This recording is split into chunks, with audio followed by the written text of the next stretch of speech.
देंगे नहीं।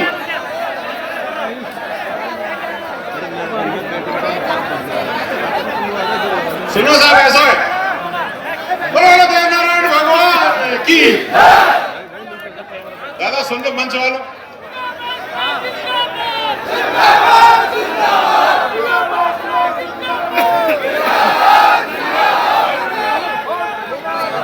सुनो भाई, आप सबके बीच में मैं बीच में आपके सारे कार्यक्रम काट रहा हूं क्योंकि ये जरूरी है, इसी के लिए अपन सब आए हैं। भाषण तो होते रहेंगे, काम होना जरूरी है। 2019 में ओ दादा बैठ जाओ साहब, पतला नहीं हो यार। देखो, मैं कोई भाषण नहीं दूंगा आपको, मैं तो घर में सरदारी के बीच में बैठा हूं। मन से जो आएगी कह दूंगा, ठीक लगे तो ठीक, लेकिन हेला दे दीजिए। 2019 में हम लोग मलारना में पटरी पर बैठे थे कि नहीं बैठे थे साहब? 5% आरक्षण को हमको वहीं से मिला कि नहीं मिला? उसके पीछे कारण ये था कि हम कहीं किसी से बात करने नहीं जाएंगे, जिसको बात करनी है हमारे पास आके बात कर ले और दिखा दे क्या है। तो काम हो गया। इस बार भी मैंने कहा था, आपने सब जगह पढ़ा होगा कि हम बंद कमरों में बात नहीं करेंगे साहब, जो भी बात होगी खुली होगी। स्टेपर लगाया, मैंने खोला नहीं है, यहां में कहा ये तो वो जादू की डिबिया है, या मैं मूसा भी निकल सकता और हाथी भी मोक नहीं पता, यहां में कहा। वो कहते हैं ना कि नाई नाई कितने बार के जजमान अभी सामने आ जाएंगे। इसमें, इस कागज में हम क्या करने वाले हैं, कैसे करने वाले हैं, धन्यवाद देने वाले हैं या कुछ और करने वाले, वो इसमें पिटारे में बंद है साहब। ओ भैया बैठ जाओ।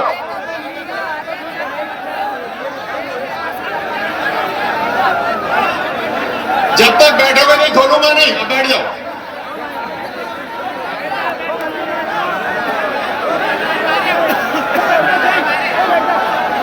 लेकिन सुनो भाई, अरे सुन लो,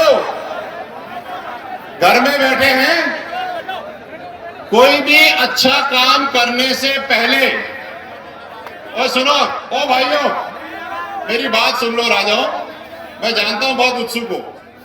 कोई भी अच्छा काम करने से पहले हम सब अपनी अपनी जगह पे खड़े होंगे, अपने शहीदों को, कर्नल साहब को और कैप्टन नरप्रसाद जी को नमन करेंगे, उसके बाद ही ये खोलेंगे साहब।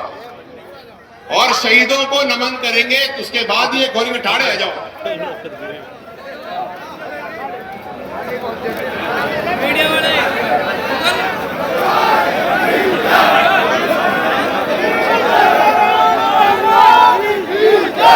ओम शांति, आ जाओ भैया। ओम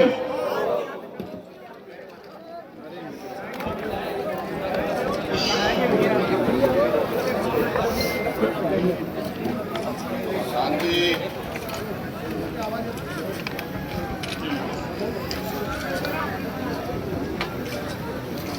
ओम शांति। ओम शांति। विराजे साहब।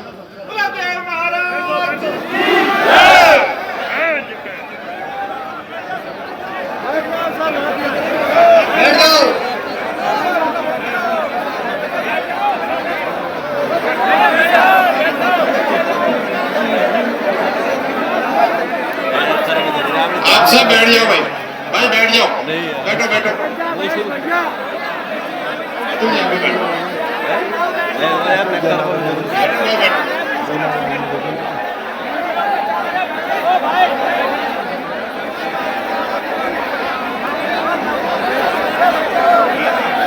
देखो, अच्छा मेरे सबने 1.5 घंटा बोलो, मैं 5 मिनट तो बोल रहा हूं यार, अपनी बात तो रख लूं।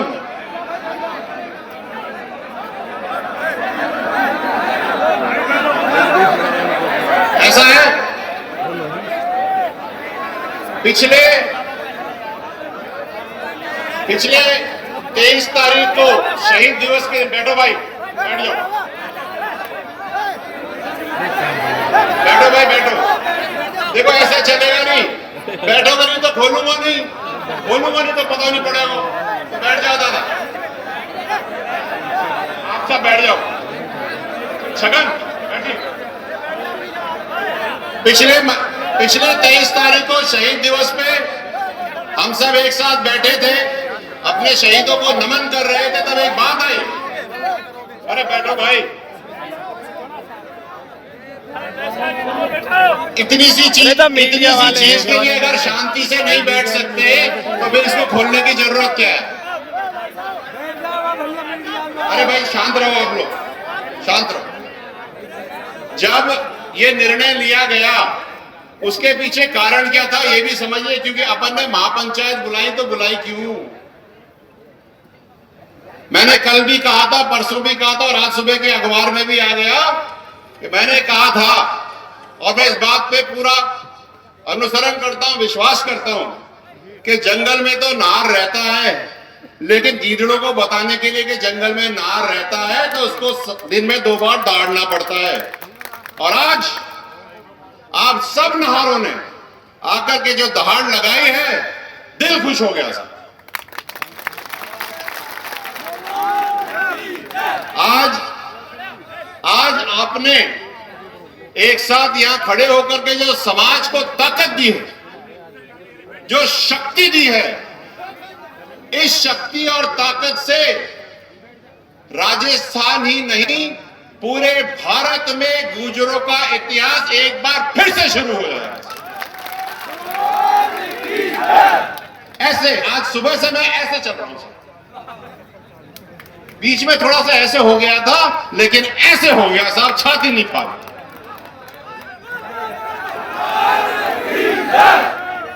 और ऐसा ही रहना साहब। एक सूट में ये जो लाल पगड़ी मैंने पहन रखी है साहब, ये कर्नल साहब की आखिरी पगड़ी है जो उन्होंने पहनी थी, और उनके देहांत से लेकर के अब तक यही पगड़ी मैं रोज पहनता हूं। इसलिए मैं आपको इस बात का वचन वादा देता हूं कि जब तक जिंदा हूं, जब तक ये पगड़ी मेरे सर पे है, आपकी जिम्मेदारी समाज की मेरे सर पर है, आपको कहीं लुटने नहीं दूंगा।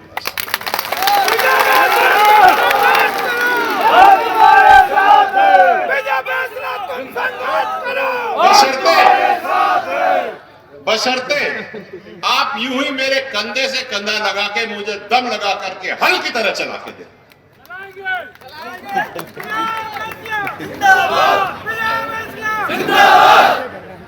पिछले 17 साल में इतने बड़े संघर्ष में हम लोगों को, अरे भाई रुक जाओ, अब फिर मैं कुछ कह दूंगा जय तो माने वो नहीं, भैया बैठ देता था।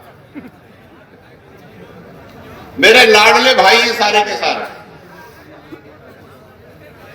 पिछले 17 साल में इतने लंबे संघर्ष में गुर्जर समाज को केवल 2 ही चीजें मिली हैं साहब। एक 2019 में 5% आरक्षण, दूसरा 10 साल पहले देवनारायण योजना। इसके अलावा किसी को कुछ नहीं मिला है, ये सच्चाई है, और ये सब आपके संघर्ष से मिला है। लेकिन आज की विडंबना ये देखिए कि 5% आरक्षण राजस्थान ने पूरा दिया, और क्रियान्वयन करते करते 2.5%, 1.5%, कभी तो 1% भी नहीं मिलता साहब। फिर नौकरियां आती हैं, मुझे फोन आते हैं कि साहब आरक्षण तो मिला ही नहीं, हमारी संघर्ष समिति फेल है, हम लोग काम नहीं कर रहे, ये आरक्षण का हम करें तो करें क्या? आपकी बात पे मैं इत्तेफाक रखता हूं, सही कह रहे हो साहब। जब मिला 5% हमें राजस्थान पे, तो उसका क्रियान्वयन भी पूरे राजस्थान पे होना चाहिए। और ये मटा के क्या करें, हर आरक्षण की नौकरी को तहसीलों में, जिलों में बांट करके कम कर देते। 20 पे अपने को 1 मिलती है, किसी तहसील में या जिले में 20 की जगह 18 कर देंगे तो आधे आदमी तो आरक्षण मिला ही नहीं है दादा, तो हमको नहीं मिलता। इसको कहते हैं रोस्टर प्रणाली। इससे केवल हम ही नहीं, ईडब्ल्यूएस, ओबीसी, एससी, एसटी सब त्रस्त है, लेकिन सबसे ज्यादा दर्द हमें होता है क्योंकि 5% सबसे कम आरक्षण हमारे है। हमें 20 में एक नौकरी मिलती है और ईडब्ल्यूएस जो 10% है उसको 10 में एक मिलती है। ये तो हो गई अपने आरक्षण की बात। फिर आ जाओ आप देवनारायण योजना पर। देवनारायण योजना समाज के संघर्ष, शहीदों के बलिदान से निकला हुआ एक मंदिर है, जिसमें हमारे समाज के बच्चे 6ठी क्लास में आकर के पढ़ करके आगे बढ़ के अच्छे इंसान बनते हैं। इसके अलावा देवनारायण योजना में कुछ भी तो नहीं है। स्कूल बनते हैं, आपको छात्रवृत्तियां मिलती हैं, एडमिशन होते हैं, जगह जगह स्कूल बनते हैं, गुरुकुल योजना में चलता है, स्कूटी मिलती है। स्कूटी तो अतर जी ने बताई नहीं, वहां में तो घास उग रहे। और आपको बताऊं अजीब सी बात, पिछले साल देवनारायण योजना में स्कूटी वितरण के लिए 50 करोड़ रुपए थे साहब, और खर्च हुए कितने? 19 लाख। 19 लाख में तो सेकंड हैंड स्कॉर्पियो भी नहीं आती साहब। ये कुठाराघात समाज के साथ हो रहा है। फिर बच्चे जाते हैं, फॉर्म भरते हैं छात्रवृत्ति के लिए। कोई 12वीं कक्षा में है आज और उसने छात्रवृत्ति का फॉर्म भरा, उसको मिलने थे 1 लाख रुपए, उसको मिले ही नहीं, या तो वेरीफाई नहीं हुए या प्रोसेस नहीं हुए। बेचारा लड़का अपनी पढ़ाई के लिए 1 लाख रुपए चाहिए, गरीब है इसलिए तो कर नहीं सकता, इसलिए छात्रवृत्ति ले रहा था। उसकी मैया अपने गहने बेचे और बाप दाऊआ की जमीनें बेचे, तो यह को करें का, मारे क्या, हमें लट। जब काम ही नहीं हो रहा तो ऐसी देवनारायण योजना का हमें करना क्या? हमें तो वो देवनारायण योजना चाहिए जो आप लोगों ने अपने खून पसीने बलिदान से, कर्नल साहब के विचार से बना करके दी है। ऐसी नहीं चाहिए हमें, वही चाहिए पुरानी। स्कूलों में गुरुकुल योजना में 50,000 रुपए सालाना सरकार अनुदान देती है स्कूलों को एक बच्चे को पढ़ाने के लिए, जिससे वो वहां पर पढ़े, खाना भी खाए, रहे भी हॉस्टल में 10 साल। सुनो भाई, बहुत जरूरी बात है, तुमको ये तो पता होना चाहिए कि हम इकट्ठे क्यों हुए।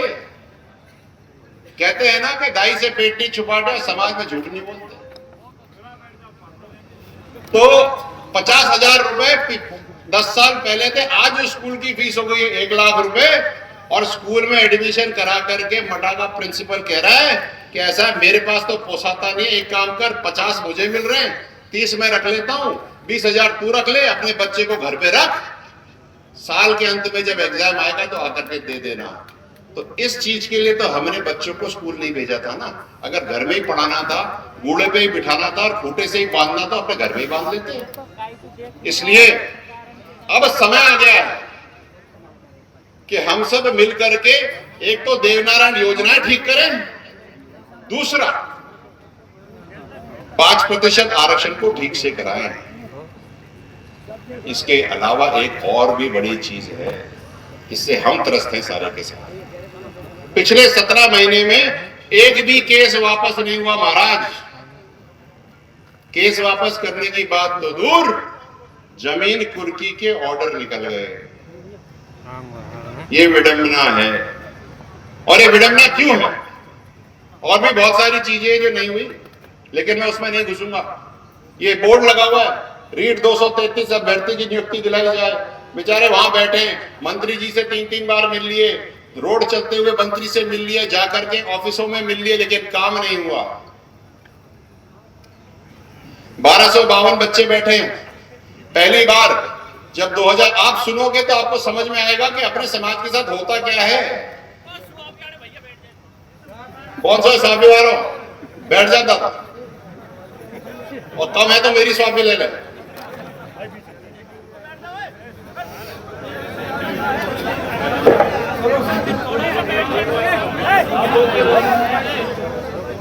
बावन में हम लोगों ने 2020 में पटरी रोकी थी, नहीं रोकी थी? यहां पे याद है? 1252 के जो बच्चे हैं अभ्यर्थी, सुनो, उस साल ये लड़के भी नौकरी कर रहे सरकार में और पड़ोसी भी कर रहे हैं, काम दोनों एक ही कर रहे हैं। एक को मिलते हैं 20,000 रुपए, एक को मिलते हैं 60,000 रुपए। आप भाई बैठ जाओ यार, थोड़ी देर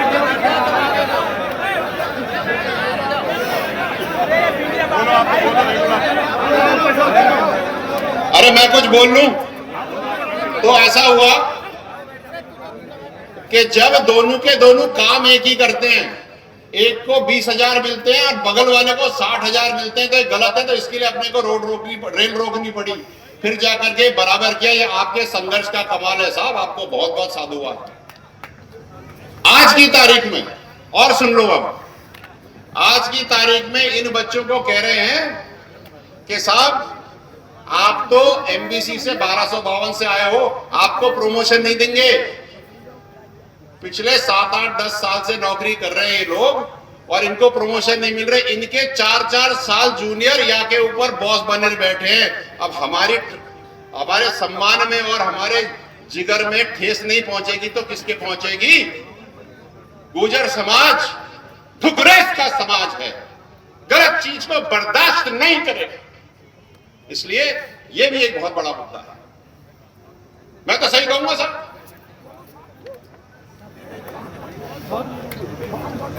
2019 का मामला है, 2233 एक 372 का मामला है साहब। 80 दिन हो गए।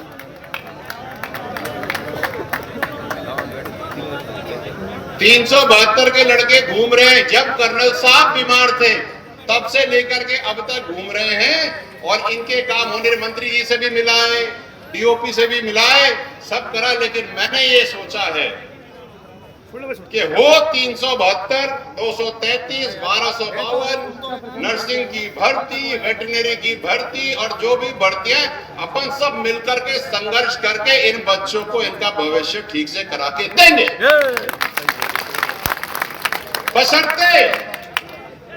बशर्ते आप सब कंधे से कंधा मिलाकर के हमें ताकत दे, कमजोर ना करें।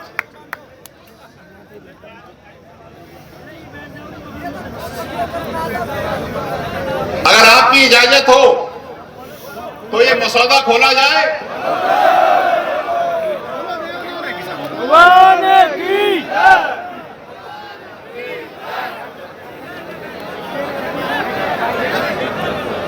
लेकिन इसको खोलने से पहले, ये तो खोल ही दूंगा 10 मिनट में, 5 मिनट में, चिंता ही मत करो।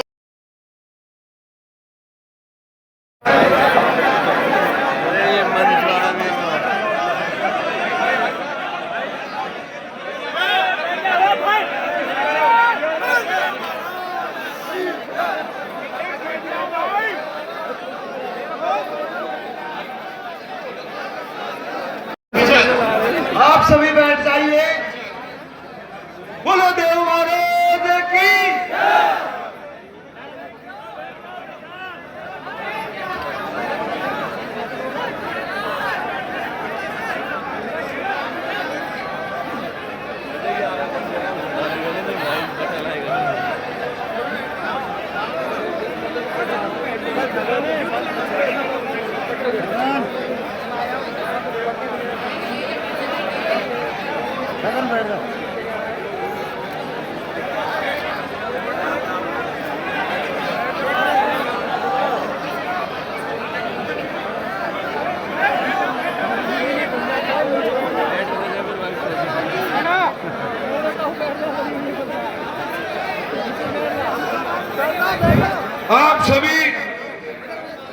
आप सभी से करवत प्रार्थना, अनुरोध, निवेदन रहेगा कि आप शांतिपूर्वक उस कागज में जो मसौदा आया है भाई साहब के श्री मुखारबिंद से सुने और सभी बैठ गए। बिल्कुल साबित हो गया कि नई और पुरानी संघर्ष समिति साथ है, लेकिन अपना आसन ग्रहण करें। प्रार्थना है, निवेदन है, विनंती है, अनुरोध है। आप राजे, आप राजे, एक एक पल और एक एक क्षण आप प्रतीक्षा में है कि उस कागज में क्या आया है।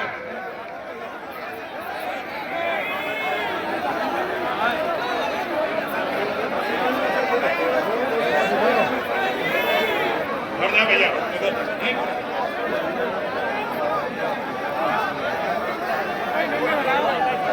साथियों, अब बैठ जाइए आप सब, हम भी बैठे हैं, आप भी बैठ जाइए। अरे तो वह तो मैं वहां से पढ़ के सुना रहा हूं।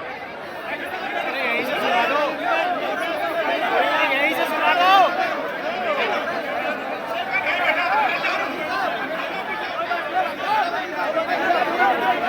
अरे बोके जाओ।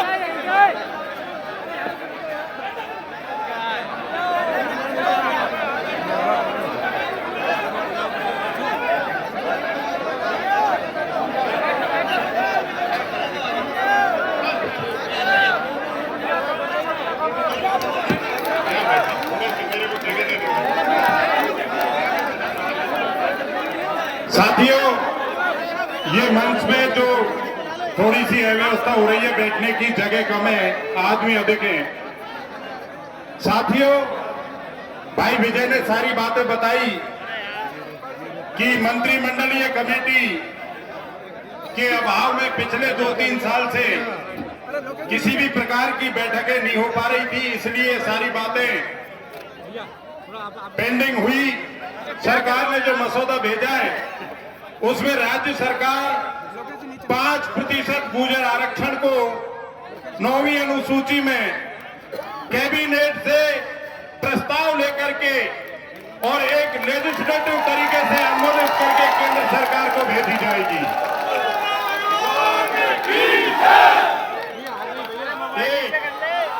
दोबारा बोल रहा हूं, राज्य सरकार द्वारा 5% आरक्षण को 9वीं अनुसूची में शामिल करने हेतु कैबिनेट से प्रस्ताव अनुमोदित करके केंद्र सरकार को तुरंत 9वीं अनुसूची में सम्मिलित करने का निवेदन किया जाएगा।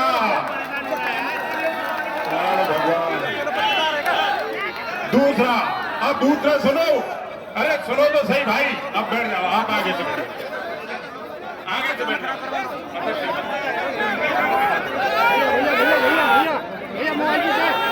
दूसरा, गुर्जर आरक्षण आंदोलन से संबंधित मुकदमे निस्तारण 2023 में तय की गई प्रक्रिया के अनुसार प्राथमिकता के आधार पर किया जाएगा। प्रत्येक जिले में नोडल ऑफिसर इस काम के लिए बैठाए जाएंगे जो जिले वाइज मुकदमों को समाप्त करने का काम करेंगे। हाथ खड़े करो, इस बात से सहमत है आप? तीसरा, और सुनो, अरे जोरदार, रोस्टर प्रणाली लंबित भर्तियों जैसे 372, 233, 1252 नर्सिंग भर्ती इत्यादि के लिए संबंधित विभागों में सूचना शीघ्र प्राप्त कर मंत्रीगणों की कमेटी बनाकर 60 दिन के अंदर अंदर गंभीरता से निस्तारण किया जाएगा। अगला सुनो साहब, स्वर्गीय एमबीसी आरक्षण संचालन की विधि के संदर्भ में मंत्रियों की कमेटी द्वारा गुर्जर आरक्षण संघर्ष समिति के साथ आगामी 60 दिनों में बैठक कर विचार विमर्श किया जाएगा तथा आवश्यकता पड़ने पर विधिक राय प्राप्त कर विधि के अनुरूप निर्णय किया जाएगा। अगला, शहीद रूप नारायण गुर्जर जीनर सिकंदरा के एक परिजन को अनुकंपा नियुक्ति देने के लिए मंत्रीगण समिति द्वारा सकारात्मक दृष्टिकोण अपनाते हुए और उस पर तुरंत प्रभाव से कार्रवाई की जाएगी। देवनारायण योजना, देवनारायण योजना एवं अन्य कार्यों की प्रगति समीक्षा प्रति माह की जाएगी। इस बैठक में गुर्जर आरक्षण संघर्ष समिति द्वारा नामित प्रतिनिधि भी आमंत्रित किए जाएंगे। ये 7 बातें हैं जो राज्य सरकार ने जो हमारी मांग थी उसके अनुरूप भेजी है। एक बार जोरदार तरीके से अगर आप सबको जो हमारी मांग थी ये स्वीकार है तो हाथ खड़ा करके जोरदार बोल रहा। इसके साथ